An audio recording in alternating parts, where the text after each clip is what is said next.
Hello everyone, the trail guy here. I'm anxious to get back here and great to talk to you. It'll be great to talk to you. We're going to touch on a few things today. First of all, quote of the week. The quality of your life and running comes down to the richness of your thoughts. I've had a few people ask me, well, you're doing your long runs now and you're training for a 100-miler, what do you have for breakfast? And you've probably heard the old saying, breakfast is the most important meal of the day. Well, it is. If you break it up for breakfast, it means break the fast. When you sleep at night, you're fasting actually. So breakfast is very important. So what I do to start off my day, first of all, I have lemon in hot water. I'll boil my water. I'll put my lemon in here and I'll drink that before I start my breakfast. I read a great article. It was Alkaline by Design by a gentleman named Sam Garcia, and very interesting. He said our bodies are alkaline designed but acidic by function, and if you're acidic, it causes inflammation.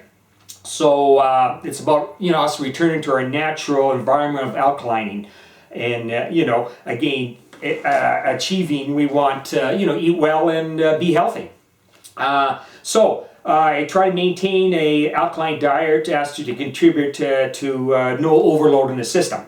A big thing here too, just to remember a couple things is for alkalining fruit is eat raisins, and for vegetables, for the most alkalized vegetable is spinach. So that was interesting. And as for grains, that's interesting too, is quinoa and millet are grains for best for alkalize. So you don't want to have acidic.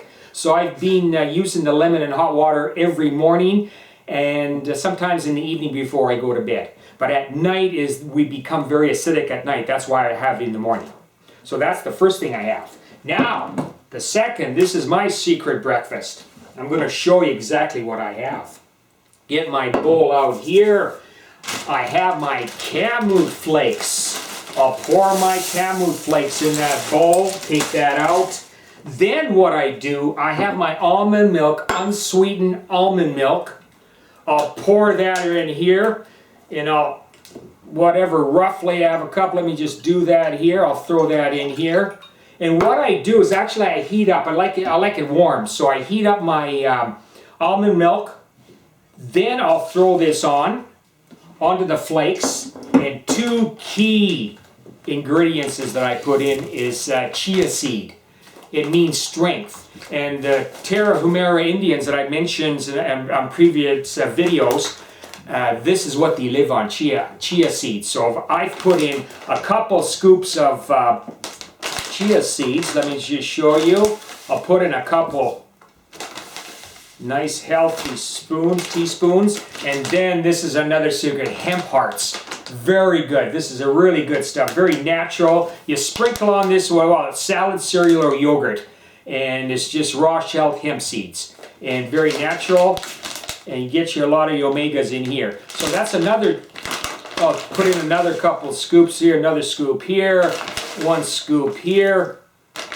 I've got it all ready. I mix it all up. Actually, I put in more of my almond milk in here because it does soak it up. The chia seed and the hemp seed really soaks it up, the almond milk. So I have a healthy breakfast. So just to let you know, this is what I have for my breakfast every morning. I look forward to it. So I wanted to share that with you guys. Now, we talked about that already. Now, very interesting. I have someone on Facebook, and they wrote a little comment about this gentleman is doing a lot of training for a 125-kilometer run. It's the Death Valley, and he says, well, he can't take a day off. I can't do that. Very interesting here. Like any sport, basketball, football, hockey, anyone, they have intermission. Your body needs a rest. You can't work out, train 7 days a week. The body needs rest. And I have to say, make rest a necessity, not an objective. Only rest long enough to gain strength for your next run. That's important. Keep that in mind. You got to do the things right, the right things right. Now, another interesting happened today. I went out for a run with my friend and a fellow Leadville participant and one of our support crew members. We went out for a 2.5-hour run today, and this is the first time, because there's 3 of us go, the last few times we have gone out too fast and we sort of pay for it in the second half.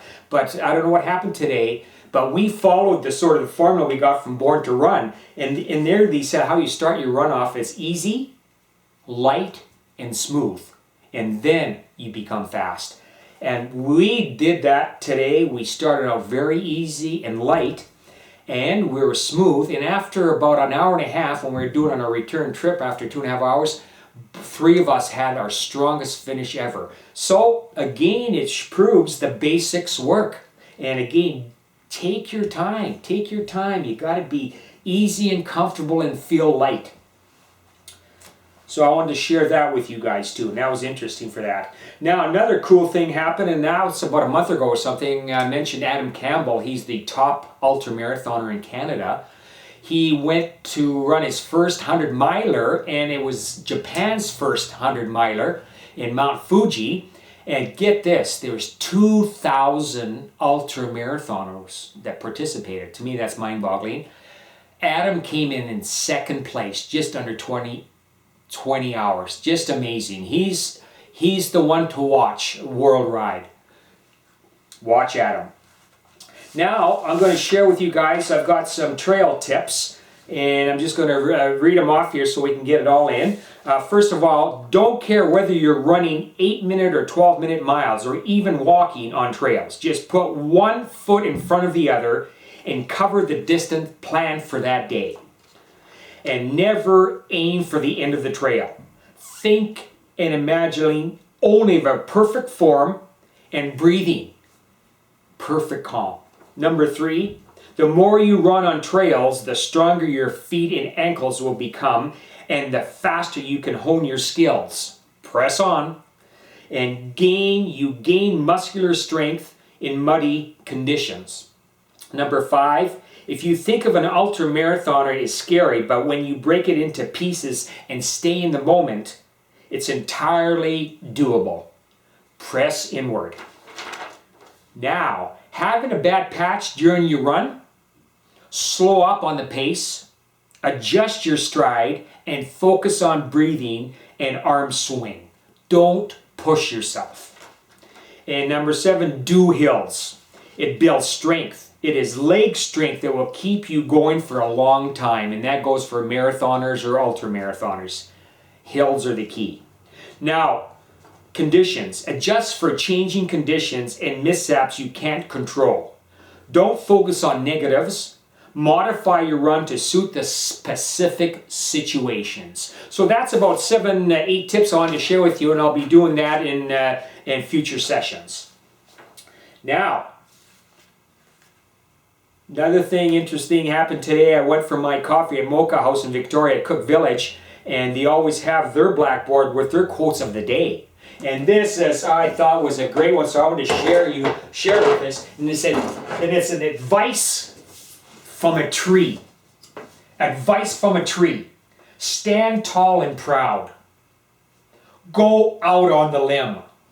Remember your roots. Drink plenty of water. Be content with your natural beauty and enjoy the view. I thought that was wild, and I really wanted to share that with you today. So that's that. Now, number 7. Now, I've got a recommended reading from my library of classics, and if you like more peace and happiness and confidence in your life, this is a classic. It's called The Peaceful Warrior, The Way of the Peaceful Warrior. And it's by a gentleman named Dan Millman. So another good study, and it really, again, he talks about happiness, peace of mind, and I really believe if you want to be a good runner, you got to be a good person, you got to have strength within. So that's our book for the session, I guess I'll call it now. So anyhow, guys, let me know your thoughts and what you'd like to see and hear more of.